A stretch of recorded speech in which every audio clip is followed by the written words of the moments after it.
Assalamu alaikum dear students. After reading the chapter I Have a Dream, we come towards question answer. Question number 1 is, who does Dr. King refer to by the epithet a great American? Great American कहकर वो किस की तरफ हवाला देना चाहते हैं doctor king? Epithet is a word जिसके ज़रिए हम किसी की तरफ हवाला देना चाहते हैं. So Abraham Lincoln, the former president of the United States, worked very hard to abolish slavery. Abolish means to give an end, to remove, ख़त्म करना, from the United States. Dr. King at the beginning of his speech actually refers to Abraham Lincoln. He also refers to Emancipation Proclamation, which was signed during the Civil War by President Lincoln in 1863. So Emancipation Proclamation was a political document and it was for the liberty of slaves in America. तो emancipation proclamation जो ग़ुलामों की आज़ादी के लिए एक तहरीर और एक उसके लिए बहुत ज़्यादा काम अब्राहम लिंकन ने किया, इसीलिए वो ग्रेट अमेरिकन कहकर उसकी तरफ हवाला देते हैं अपने स्पीच के शुरू में. Question number 2 is, after reading the first paragraph, can you guess what the Emancipation Proclamation might mean? तो क्या आप बता सकते हैं कि एमेंसिपेशन प्रोक्लेमेशन का मतलब क्या हो सकता है? So emancipation means a liberty, मतलब आज़ादी, and proclamation means official announcement. As Abraham Lincoln for a long time worked hard to abolish slavery, that is why finally he succeeded and he proclaimed the liberty of slaves by signing this political document. This document was the Declaration of Freedom for the Negroes who had previously been treated as slaves in cruel, oppressive and unjust manner. This document seems to give them their due rights and freedom to live their lives according to their own will. It herald means खुशखबरी सुनाना, a morning of joy for the Negroes after a long night of despair. Despair means मायूसी की जो तवील रात थी, उसके बाद खुशी की एक खबर इस Emancipation Proclamation ने सुनाई नेग्रोस को. Question number 3 is, how does King describe the life of the Negro in the US 100 years after the Emancipation Proclamation? तो इस Emancipation Proclamation के 100 साल गुजरने के बाद वहाँ पे नेग्रोस की हालत क्या है? Abraham Lincoln signed Emancipation Proclamation after a long struggle. It was a guarantee for all the black people in America. ठीक है, ये आज़ादी की एक परवाना था, एक ज़मानत थी उनकी, that they will never be imprisoned by the chains of slavery, कि आइंदा उन्हें गुलामी की जंजीरों में कभी भी जकड़ा नहीं जाएगा. But Dr. King describes that after 100 years of Emancipation Proclamation, it is regretful, ये बहुत काबिल अफसोस बात है, to see the Negroes are still not free in the real sense in America. The life of Negro is still miserable on the account of racism prevailing in the whole country. They are still facing hardships. Their life is still crippled. Crippled means damaged. अभी तक उनकी ज़िंदगी जो है वो मफलूज है in the shackles of segregation. Shackles mean हथकड़ियों को कहते हैं. Chains of segregation means किसी चीज़ को अलहदा करना किसी को, and discrimination. While his countrymen all around enjoy sufficient power and privileges. Privileges mean फ़वाइद. They are leading the life of exile in their own country. Exile means जिलावती को कहते हैं, and they still feel and find themselves stranger in their own country. तो अपने ही मुल्क में वो खुद को अजनबी महसूस करते हैं. Question number 4 is, why is 1963 according to Dr. King not an end but a beginning? A beginning of what? वो क्यों कहते हैं डॉक्टर किंग कि ये जो है एक शुरुआत है 1963? किस चीज़ की शुरुआत है? So the answer is, King delivered this speech in 1963, which was after 100 years of Emancipation Proclamation. According to Dr. King, as Negro are still deprived of their due rights. Deprived means महरूम है अभी तक वो अपने हकूक से. So the struggle for freedom will be continued. There will be no peace in America until Negro is guaranteed citizenship rights. जब तक जो शहरियों के मुसावी हकूक हैं वो नहीं मिल जाते नेग्रोस को, तब तक अमेरिका में अमन नहीं हो सकता. He sees that Negro is as deprived and dispirited to get his due right as he was 100 years ago.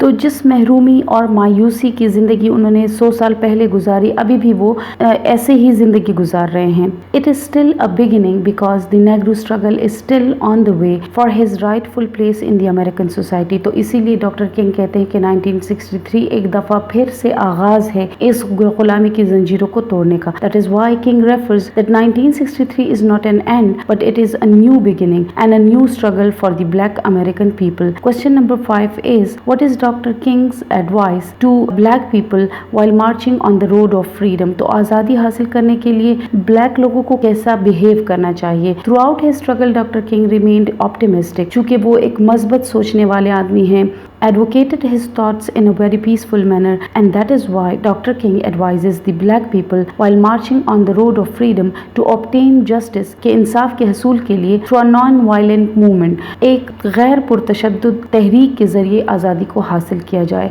He says that they must not adopt criminal behavior, एक मुजरिमों वाला behavior जो है उनको इख्तियार नहीं करना चाहिए. He says that they should avoid criminal acts. He further advises them not to give away and to fight for liberty with hatred, resentment and violence to satisfy their thirst for freedom.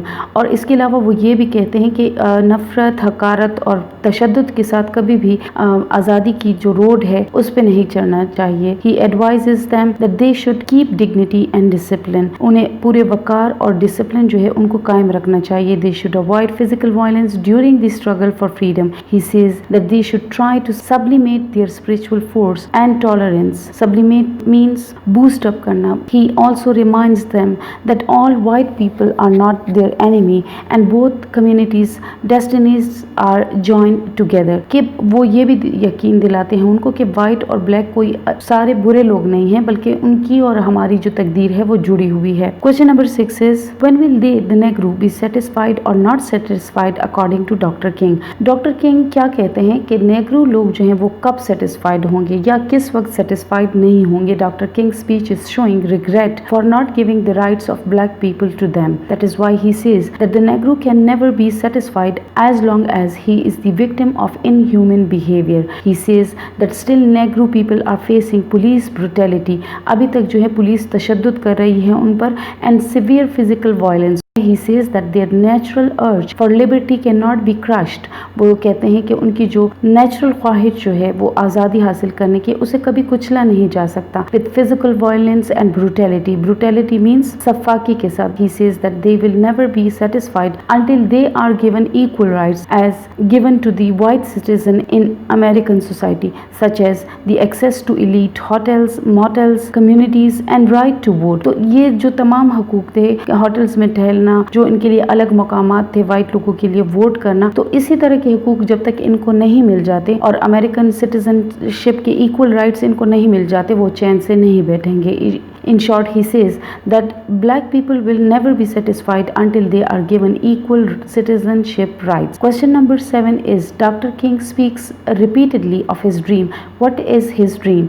तो वो जिस dream के बारे में कहते हैं उनका ख्वाब क्या है? Answer is King is very much optimistic about the destiny of black people. Black people की जो तकदीर है उनके मुतालिक वो बहुत ज़्यादा पुरुमीद हैं. He hopes that one day the struggle of black people will be rewarded. और वो कहते हैं कि एक दिन ब्लैक पीपल की जो कोशिश है वो रंग लाएगी. According to Dr. King, he had a dream that one day the time will come when Negro will enjoy all his rights like every other American, free from all racism.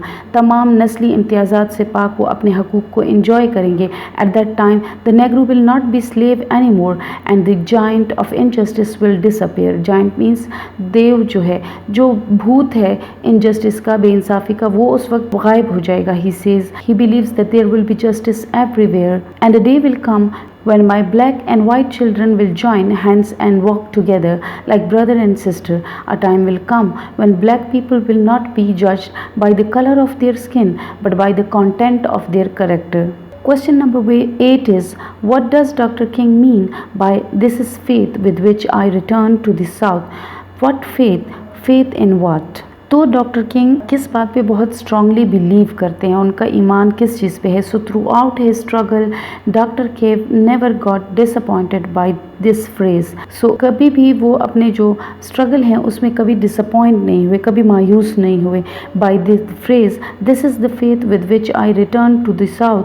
I return to the south, Dr. King means to say that he firmly believes, उन्हें बहुत पक्का यकीन है, that the day is not far, वो दिन दूर नहीं, when Negro will enjoy all his rights like everyone other American, free from all racism.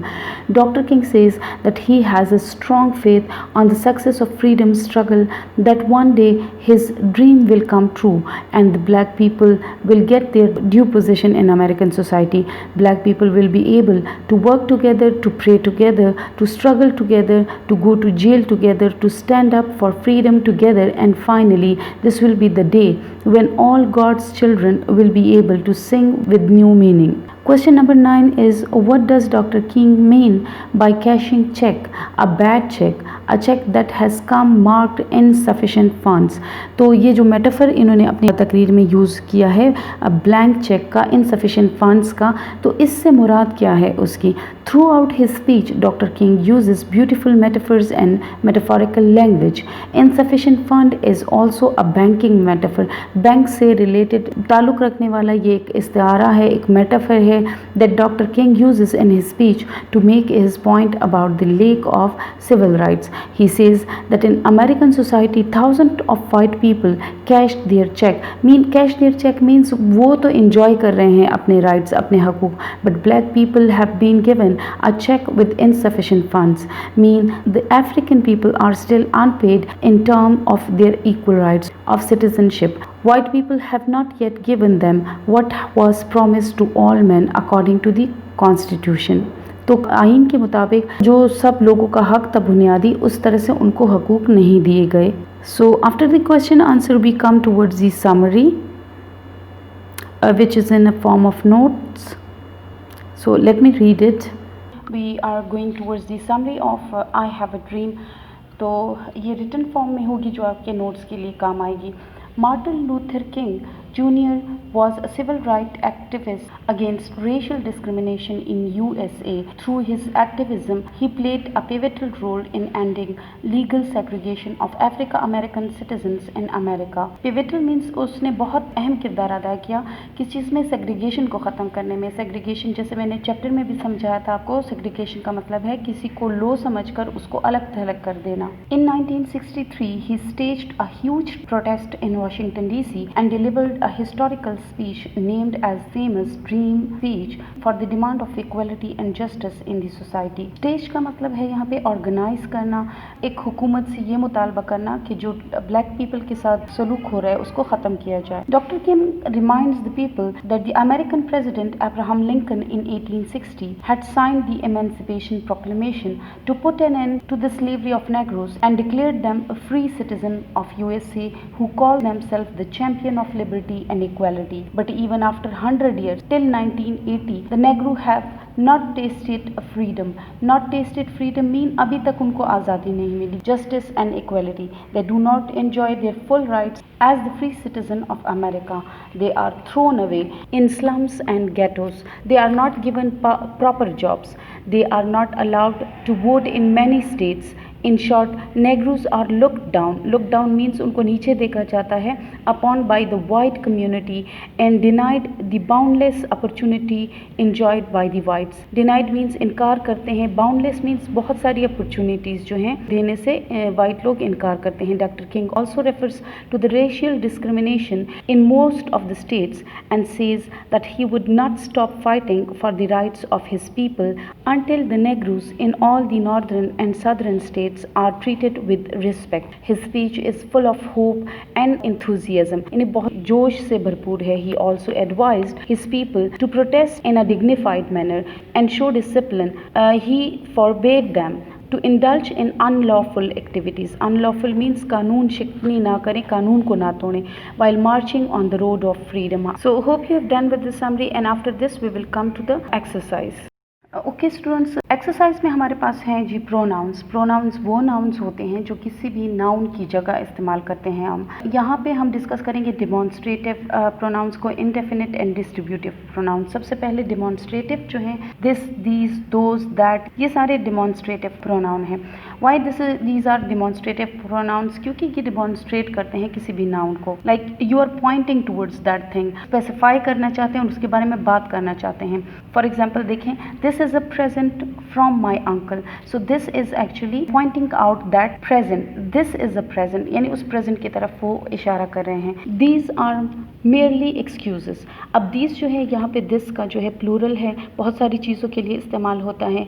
और एक्सक्यूजेस की तरफ देखें, ये डिनोट करता है both cards are good but this is better than that. ठीक है, अब दिस जो है is better than that, that जो है वो किसी और चीज़ की तरफ डिमॉन्स्ट्रेट करता है. Bombay mangoes are better than those of Bangalore. अब इस एग्जाम्पल में देखिए, he is the representative of the king and as such, चूँकि वो उसका रिप्रेजेंटेटिव है तो पहले वाले को रेफर कर रहा है. As such we are bound to honour him. आगे आके मज़ीद क्लियर करते हैं कि this that etcetera are demonstrative adjectives when they are used with noun. यानी अगर आप इसको नाउन के साथ अकेले जो हैं ये डिमॉन्स्ट्रेटिव प्रोनाउंस हैं, लेकिन अगर आप इसको किसी नाउन के साथ इस्तेमाल करते हैं तो चूँकि वो इस बुक के बारे में बताता है, हमें पता है कि नाउन के साथ जो भी चीज़ आता है एक्स्ट्रा और उसके बारे में वो मालूमात देता है, दैट बिकम्स एडजेक्टिव. तो देखिए, this book is mine, which book, this book. हमने कहा था कि एडजेक्टिव को हम मालूम कैसे करते हैं, विच के ज़रिए.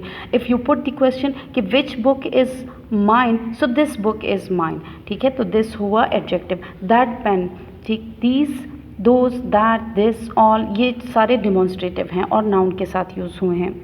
आगे अगर आप आएँ देखें, the climate of Murree is like that of Swat. अब देखें, दैट ऑफ स्वात ने जो है रेफ़र किया है किस पहले वाले जुमले की तरफ, the climate of Murree is. ठीक है, दोबारा रिपीट करने की ज़रूरत नहीं है. For example, the climate of Murree is like that of Swat, मतलब जिस तरह मरी का है कोल्ड है तो इसी तरह स्वात का भी कोल्ड है. सो डिमॉन्स्ट्रेटिव का फ़ायदा क्या होता है, ये फ़ायदा होता है कि इसमें आप रिपीटेशन नहीं करते किसी दूसरे जुमले में. आपको समझ आ गई कि जैसा मरी का है वैसा स्वात का भी है. So it avoids repetition. नीचे पेज में आए, देखिए, virtue and vice offer themselves for your choice. ठीक है, this leads to misery, that to happiness. अब दिस जो है लास्ट वाली चीज़ को जो है रेफ़र करता है जो आपके पास नज़दीक है, और दैट जो है वो दूर वाली. और दिस का जो प्लूरल है वो दीज है, दैट का जो है वो दोज है. आगे जो है वो इंडेफिनिट प्रोनाउन की जो है डिस्कशन शुरू होती है.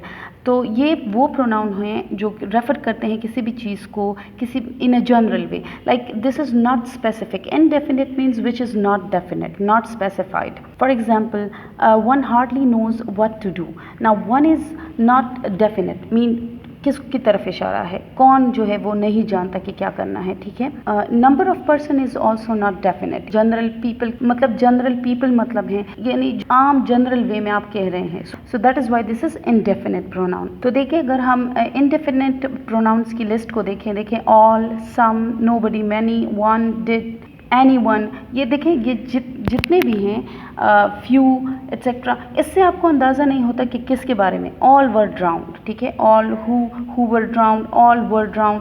सम से, कुछ लोग कहते हैं ही इज़ अ शार्पर. ठीक है, अब सम जो है that is not definite, indefinite है.